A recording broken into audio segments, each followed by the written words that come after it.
আসসালামু আলাইকুম সপ্তম শ্রেণীর শিক্ষার্থীরা, আশা করি তোমরা ভালো আছো। আমাদের আগামী 22 তারিখ থেকে আরেকটা স্পেশাল ইভ্যালুয়েশন শুরু হবে। তো সেই ক্ষেত্রে আমাদের সপ্তম শ্রেণীতে তৃতীয় অধ্যায় আছে পরিমাপ। আজকে আমরা এই পরিমাপ সম্পর্কিত সমস্যাগুলো সমাধান করব। যেহেতু আমাদের হাতে সময় কম, সেজন্য আসলে আমি অত বিস্তারিত আলোচনা খুব কমই করতে পারবো, যতটুকু পারা যায়। আচ্ছা, তো তৃতীয় অধ্যায় পরিমাপ, কিন্তু আমি আজকে বোর্ডে লিখে রেখেছি ক্ষেত্রফল কাকে বলে, আয়তক্ষেত্রের ক্ষেত্রফল, সামান্তরিকের ক্ষেত্রফল, ত্রিভুজ ক্ষেত্রের ক্ষেত্রফল। এখানে শুধু ক্ষেত্রফল না, এখানে আমাকে দৈর্ঘ্য সম্পর্কে জানতে হবে, বিভিন্ন একক পদ্ধতি সম্পর্কে জানতে হবে, ম্যাট্রিক পদ্ধতি, ব্রিটিশ পদ্ধতি, তারপরে তরল পদার্থের আয়তনের পরিমাপ, এই সবগুলো জিনিসই জানতে হবে। কারণ পরিমাপ যেহেতু বলেছে, আমার সবকিছুর পরিমাপের একক সম্পর্কে আমার ধারণা নিতে হবে এবং পরিমাপের যে বিভিন্ন পদ্ধতি আছে সেগুলো সম্পর্কেও ধারণা নিতে হবে। যখন আমি আমার পরিমাপের পদ্ধতিগুলো ভালোভাবে জানবো, তখনই কিন্তু আমরা পরিমাপের অঙ্কগুলো খুব সহজে করতে পারবো। তো যেহেতু আমাদের পরীক্ষাটা খুবই সন্নিকটে, সে কারণেই বইতে তোমাদের সেই উপকরণগুলো দেওয়া আছে, সেই জিনিসগুলো দেওয়া আছে। টিচার বলবো যে তোমরা ওই জিনিসগুলো ভালো করে পড়ে তারপর অঙ্ক করবে। আর আমি আজকে বোর্ডে প্রথমেই তোমাদেরকে ক্ষেত্রফল সম্পর্কে একটু ধারণা দিব, তারপর কোন কোন একক পদ্ধতিতে কোন জিনিসগুলো ভালো করে তোমাকে পড়তে হবে সেই জিনিসগুলো বলে দিব। আচ্ছা, এখন হচ্ছে প্রথমে আমরা ক্ষেত্রফল নিয়ে আলোচনা করি। ক্ষেত্রফলটা কি? ক্ষেত্রফল নিয়ে তোমরা অনেক আগে থেকেই পড়ছো জ্যামিতিতে। আয়তক্ষেত্র কাকে বলে, সামান্তরিক কাকে বলে, ত্রিভুজ ক্ষেত্র কাকে বলে, এগুলো সবকিছুই তোমরা জানো। কিন্তু তারপরও যেহেতু পরিমাপ, সে কারণে এগুলো আবার একটু আলোচনা করছি।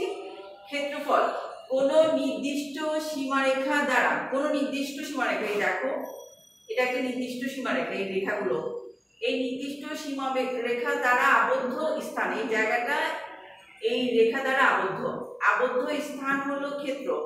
তার মানে এই জিনিসটা হচ্ছে একটা ক্ষেত্র, এবং এই ক্ষেত্রের যে পরিমাপ পাবো, এই ক্ষেত্রের পরিমাপকে আমরা তার কি বলবো, ক্ষেত্রফল বা কালি বলবো। তার মানে ক্ষেত্রফলের আরেকটা নাম হচ্ছে ক্ষেত্রফল বা কালি।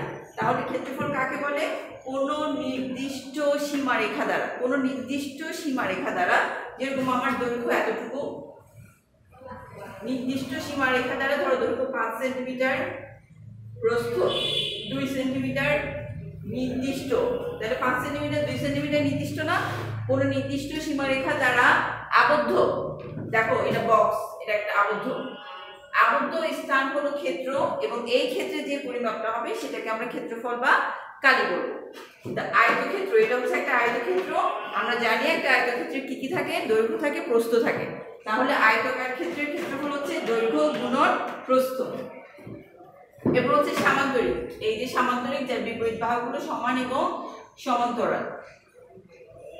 তাও আমার সামান্তরিকের ক্ষেত্রফলের সূত্র হচ্ছে ভূমি গুণন কি উচ্চতা। এরপর এটা হচ্ছে আমার একটা ত্রিভুজ, এই ত্রিভুজের ক্ষেত্রফলের সূত্র কি? এই ত্রিভুজের ক্ষেত্রফলের সূত্র হচ্ছে হাফ ইন্টু ভূমি ইন্টু উচ্চতা। যেহেতু পরিমাপ নিয়ে কাজ করব, ক্ষেত্রফলগুলো জানে রাখা ভালো, এগুলো আশা করি তোমরা জানো ভালো করে। তাই আয়তক্ষেত্রের ক্ষেত্রফলের সূত্র হচ্ছে দৈর্ঘ্য গুণন প্রস্থ, সামান্তরিকের ক্ষেত্রফল হচ্ছে ভূমি গুণন উচ্চতা, ত্রিভুজ ক্ষেত্রের ক্ষেত্রফল হচ্ছে হাফ ইন্টু ভূমি ইন্টু উচ্চতা। অর্থাৎ আমরা আরেকটা জিনিস নিয়ে আলোচনা করব, সেটা হচ্ছে ঘনক। ঘনকের ক্ষেত্রফল বের করতে বলেছে। তো ঘনক কি তোমরা চেনো? দেখো এটা একটা ডাস্টার, এটা কিন্তু একটা আয়তাকার বস্তু, যার দৈর্ঘ্য প্রস্থ এবং উচ্চতা আছে, সেটা একটা আয়তাকার বস্তু। এখন এটা যদি এরকম লম্বা, আর এই সাইডটা দৈর্ঘ্য আর প্রস্থ, দৈর্ঘ্য প্রস্থ উচ্চতা, এই তিনটা জিনিস যদি সমান হয়ে যায়, তখন সেটাকে আমরা কি বলবো? তখন সেটাকে আমরা ঘনক বলবো। এটা হচ্ছে আয়তাকার ঘন বস্তু, যার দৈর্ঘ্য প্রস্থ উচ্চতা তিনটা জিনিস ভিন্ন। আর যখন তিনটা জিনিস একই হয়ে যাবে, ধরো দৈর্ঘ্য 5 সেন্টিমিটার হবে, প্রস্থ 5 সেন্টিমিটার হবে, উচ্চতাও 5 সেন্টিমিটার হবে, তখন সেটাকে আমরা কি বলবো? ঘনক বলবো। এখন ঘনক সম্পর্কে পরিচয় দেওয়ার কারণ হচ্ছে তোমাদের অধ্যায়ে একটা ঘনকের গণিত আছে, সেই কারণে ঘনকটা নিয়ে একটু আলোচনা করে দিলাম।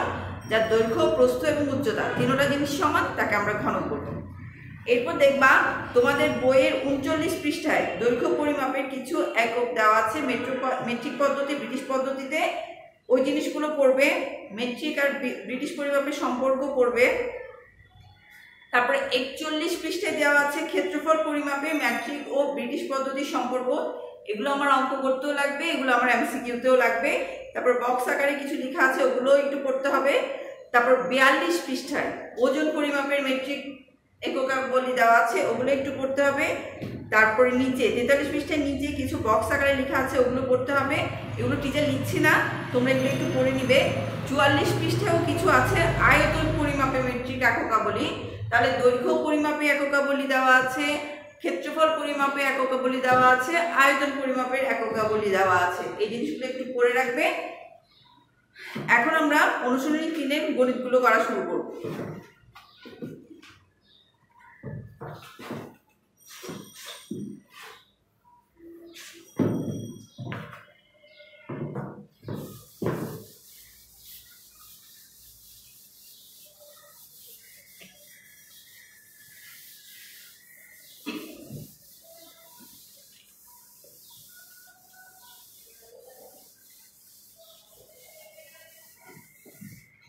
দেখো আমরা 13 নম্বর থেকে শুরু করছি, কারণ 11-12 এই সম্পর্কিত অঙ্ক তোমরা কিছুটা জানো, কারণ গত পরীক্ষা দেখেছি পেরেছো, সেজন্য 13 নম্বর থেকে শুরু করছি। 13 নম্বরের প্রশ্নে কি দেওয়া আছে?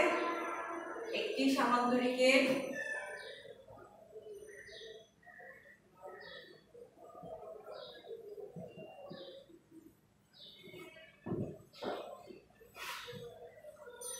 ভূমি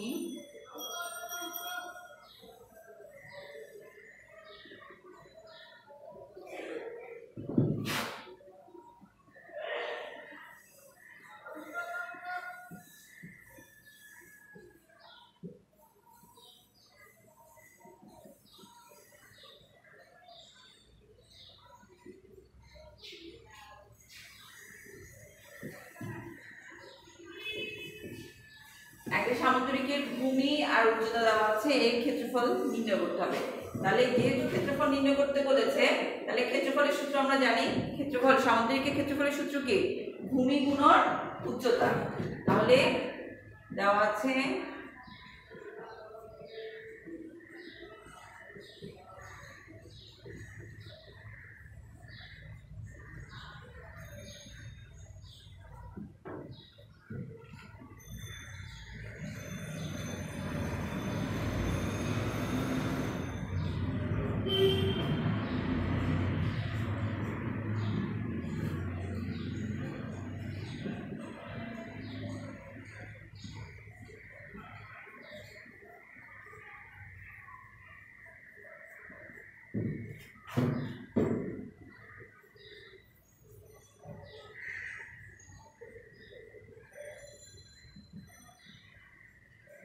সুতরাং সামান্তরিকের ক্ষেত্রফল সমান কি?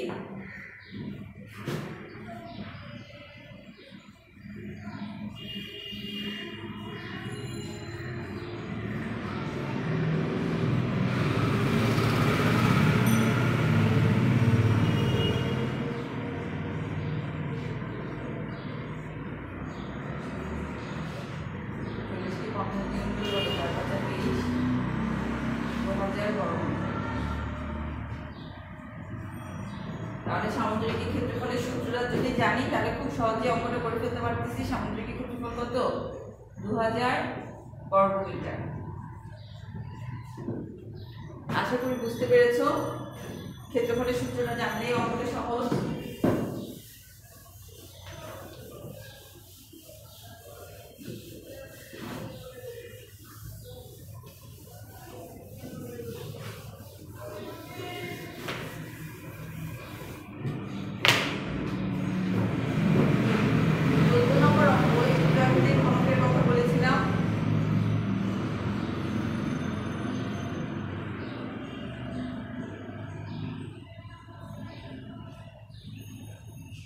একটা ঘনকের এক ধারের দৈর্ঘ্য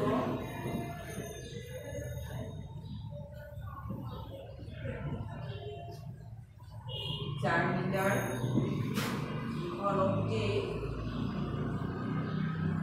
তল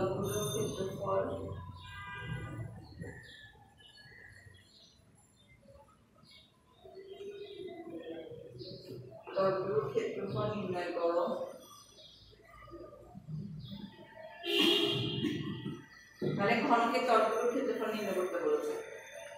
ঘনকের তল কয়টা? ঘনকের তল হচ্ছে 6টি। লিখো দেওয়া আছে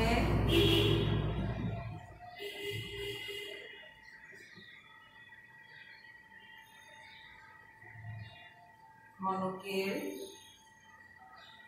এক ধারের দৈর্ঘ্য 4 মিটার,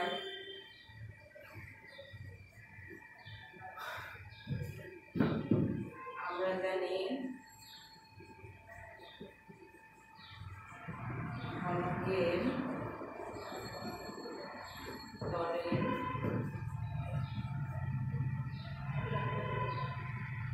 সমগ্র তল বা ঘনকের তলগুলোর ক্ষেত্রফল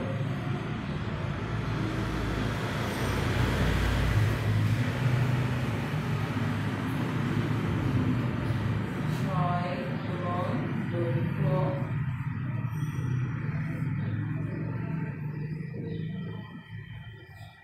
এগুলো আমরা যখন আরেকটু বড় হব 7, এখন তো সপ্তম শ্রেণীতে আরেকটু বড় হলে এগুলো জানবা। 6টা তল, সেই জন্য এখানে 6 এসেছে। টিচার একটু 6টা তলটা দেখাই।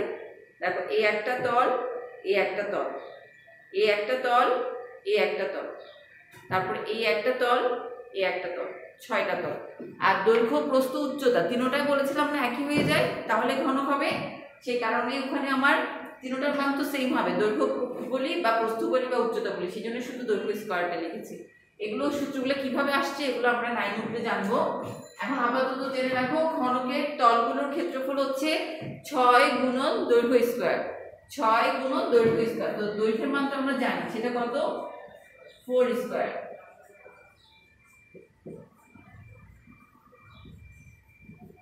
তাহলে 6 গুণন 4 4 কত? 16। 6 16 কত?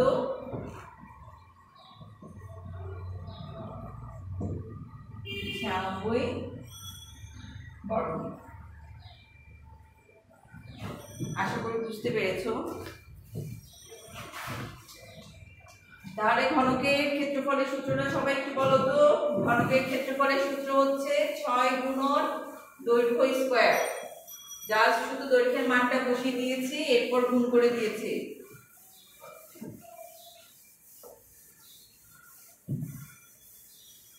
একটু দ্রুত করতে যাচ্ছি।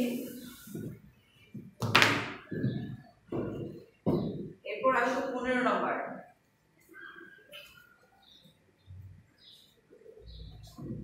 জোসেফ তার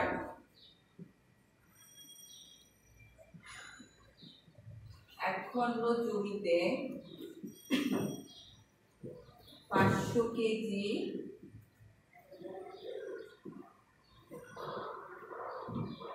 ,700 গ্রাম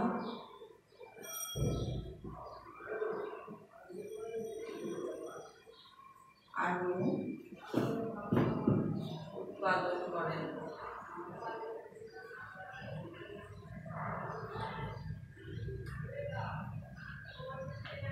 তিনি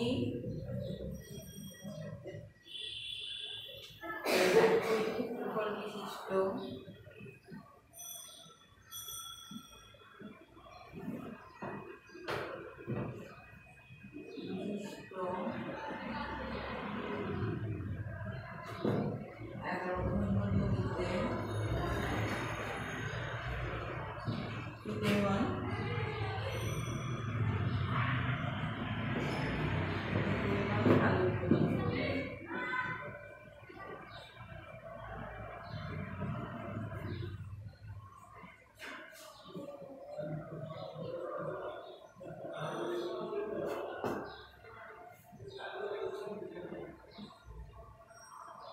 তাহলে জোসেফ তার একখণ্ড জমি আছে, সেই জমিতে 500 কেজি 700 গ্রাম আলু উৎপাদন করেন।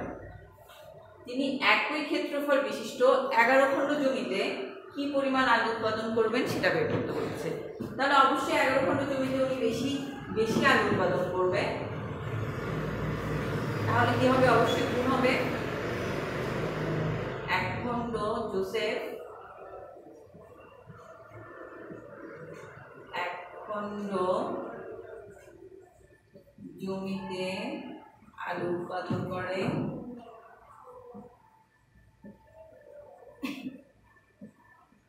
আলু উৎপাদন করে 500 কেজি। 500 কেজি অনেক না? 500 কেজি 700 গ্রাম। সুতরাং জোসেফ 11 খণ্ড জমিতে আলু উৎপাদন করে 500 কেজি 700 গ্রাম গুণন 11। 500 গুণন 11 700 গুণন 11 গ্রাম। তাহলে এখানে আসবে কত? 5 11 55 5500 কেজি 7700 গ্রাম। দেখো 5500 কেজি 7700 গ্রাম। মনে হয় না আমাদের অঙ্কটা এখানে শেষ? তো আমার এখানে কেজিকে কিন্তু আমি মেট্রিক টনে রূপান্তর করতে পারবো, কারণ আমরা জানি 1 মেট্রিক টন সমান কত? 1 মেট্রিক টন সমান 1000 কেজি। তাহলে তখন এই জিনিসটার পরিমাণটা আরো ছোট হয়ে আসবে না? সে কারণে এই কেজিকে এখন আমরা মেট্রিক টনে কনভার্ট করব। তাহলে মেট্রিক টনে যদি কেজিকে তুমি কনভার্ট করতে যাও, সেক্ষেত্রে তুমি কি করবে? সেক্ষেত্রে আমরা 5500 কে 1000 দিয়ে ভাগ করব। কেন? কারণ আমরা জানি 1 মেট্রিক টন সমান কত? 1000 কেজি। দেখো তোমাদের বইতে দেওয়া আছে,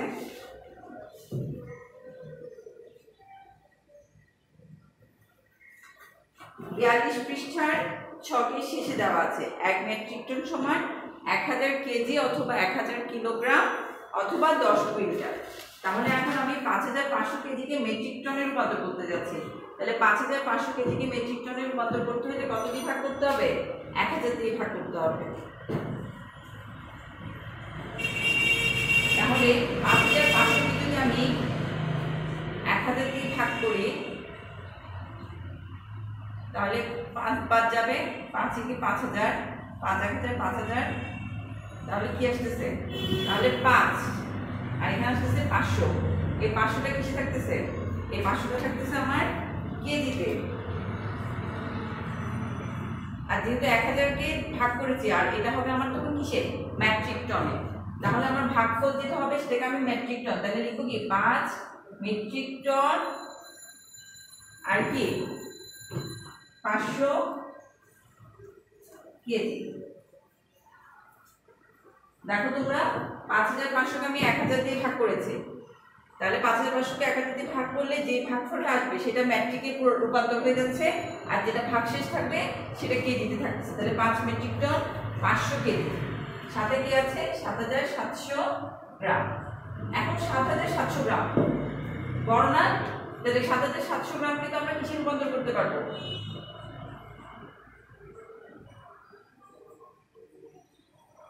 7700 গ্রামকে আমরা কেজিতে রূপান্তর করতে পারবো না? তখন আমরা কত দিয়ে ভাগ করব?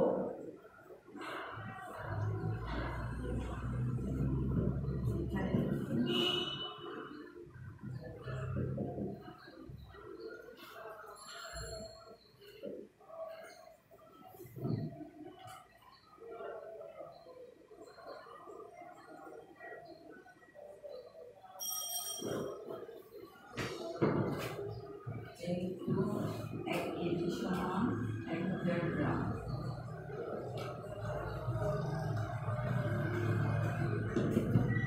তাহলে আমার এখানে আসছে কি? 5 মেট্রিক টন 500 কেজি। একইভাবে 7700 কে যদি 1000 দিয়ে ভাগ করি, তাহলে কি আসবে? 7 কেজি আসবে। ভাগফলে 7 আসবে আর ভাগশেষে 700 আসবে। 7 কেজি 700 গ্রাম। এখন দেখো আমার 500 কেজি আর 7 কেজি দুটো কেজিতে না? আমি এদেরকে কিন্তু এভাবে যোগ আকারে লিখতে পারবো, যোগ 700 গ্রাম। 5 মেট্রিক টন 507 কেজি যোগ 700 গ্রাম।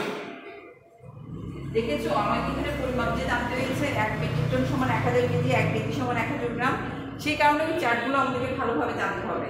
আর এখানে 500 কেজি যোগ, এটাকে ভাগ করলাম যেহেতু কেজিকে গ্রামকে কেজিতে কনভার্ট করতে যাচ্ছে। আর এগুলোকে আমরা সবসময় বলি না 2.5 কেজি কিনি, তার মানে 2 কেজির চেয়ে আরও 500 গ্রাম বেশি। তো সেক্ষেত্রে আমরা এই জিনিসগুলোকে যোগ আকারেও লিখতে পারি। আবার যোগ থেকে সরাসরিও আমরা ওদেরকে, এখন আমি এখানে 5 মেট্রিক টন যোগ 507 কেজি যোগ 700 গ্রাম আছে না, সরাসরি এখন আমি এভাবে লিখতে পারি 5 মেট্রিক টন 507 কেজি 700 গ্রাম। দেখো এখানে ছিল 5500 কেজি 7700 গ্রাম, জিনিসটা অনেক বড়। সেই কারণে এখন আমি এই জিনিসগুলোকে মেট্রিক টন, এখন আমার জিনিসটা দাঁড়ালো 5 মেট্রিক টন 507 কেজি 700 গ্রাম। তাহলে আমার জিনিসটা এখন আরো সংক্ষিপ্ত আকারে হয়ে গেল। সেই কারণে এই কেজিগুলোকে আমি মেট্রিক টনে রূপান্তর করেছি। আশা করি বুঝতে পেরেছো। কেজির চেয়ে বড় একক হচ্ছে মেট্রিক টন, সেই জন্য 5500 কেজিকে আমরা মেট্রিক টনে রূপান্তর করেছি, আর 7700 গ্রামকে কেজিতে রূপান্তর করেছি। আশা করি বুঝতে পেরেছো।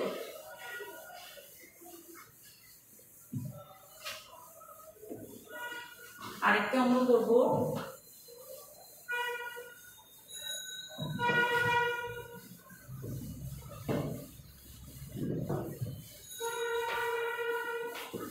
এইরকম অঙ্ক 16, 17 এগুলো তোমাদের বাড়ির কাছে থাকবে। টিচার 20 নম্বর অঙ্কটা করিয়ে দিচ্ছি। একটি মগের ভেতরের আয়তন, একটি মগের ভেতরের আয়তন 1500 ঘন সেন্টিমিটার,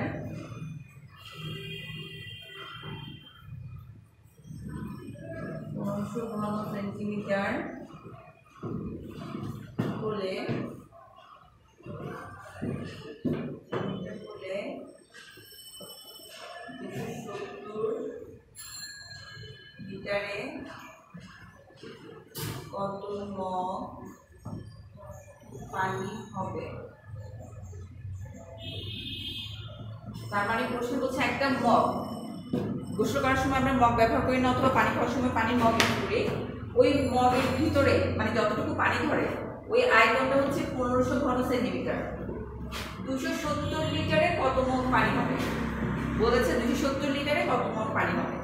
এখন দেখো মগের আয়তনটা দেওয়া আছে ঘন সেন্টিমিটারে, আর বের করতে বলছে 270 লিটারে কতটুকু পানি হবে। দুইটা দুই রকম একক, তাহলে দুইটাকে একই রকম এককে রূপান্তর করতে হবে। সেক্ষেত্রে আমার ঘন সেন্টিমিটারকে আমি লিটারে নিতে হবে। তাহলে প্রথমে লিখি দেওয়া আছে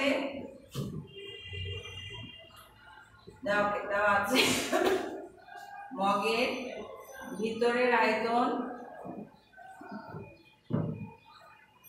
মগের ভিতরের আয়তন 1500 ঘন সেন্টিমিটার।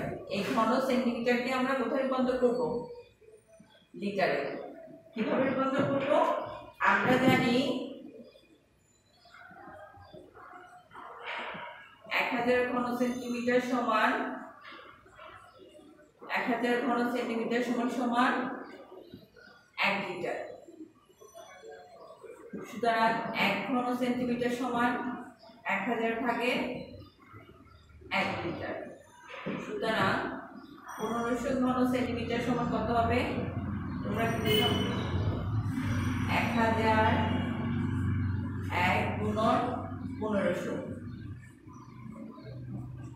তাহলে দেখো 1000 ঘন সেন্টিমিটার সমান 1 লিটার, 1 ঘন সেন্টিমিটার সমান 1000 ভাগের 1 লিটার, 1500 ঘন সেন্টিমিটার সমান 1 গুণন 1500 ডিভাইডেড বাই 1000। তাহলে কাটাকাটি দিলে কত আসবে? 1.5 লিটার। 1500 কে যদি 1000 দিয়ে ভাগ করে দিই তাহলে আসবে কত? 1.5 লিটার। তাহলে এখন 1500 ঘন সেন্টিমিটার সমান কত লিটার আসলো? 1.5 লিটার। তাহলে একটা মগের ভিতরের আয়তন এখন কত হলো? মগের ভিতরের আয়তন সমান সমান 1.5 লিটার। তাহলে 270 লিটারের জন্য কতটুকু কত মগ পানি হবে? তাহলে মগের সংখ্যাটা তো নির্ণয় করতে হবে। তো সেটা কিভাবে নির্ণয় করব? সুতরাং মগের সংখ্যা সমান সমান 270 লিটার। টোটাল পানিকে 1.5 দিয়ে ভাগ করে দিলে মগের আয়তন দ্বারা মোট পানির পরিমাণ ভাগ মগের আয়তন। মোট পানির পরিমাণ কত? 270 লিটার। মগের আয়তন কত? 1.5 লিটার। তাহলে 270 কে 1.5 দিয়ে ভাগ করলে কি হবে? যেহেতু এখানে দশমিক আছে, তোমরা তো ক্যালকুলেটর ব্যবহার করতে পারবে না, তাহলে এখানে দশমিকটা ভাঙাই নি, উপরে দশমিকের জন্য 1, 5 এর জন্য একটা 0। এরপর আমরা কাটাকাটি করব। 5 দিয়ে 3 5 15, 5 গুণ কত? 10, 3 9 27 90। তাহলে কত? 180। তাহলে কত মগ পানি হবে? 180 মগ পানি হবে।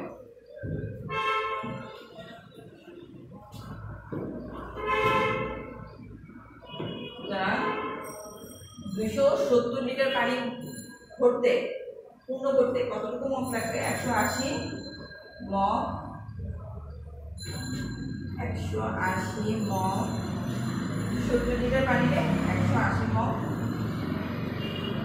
পানি হবে।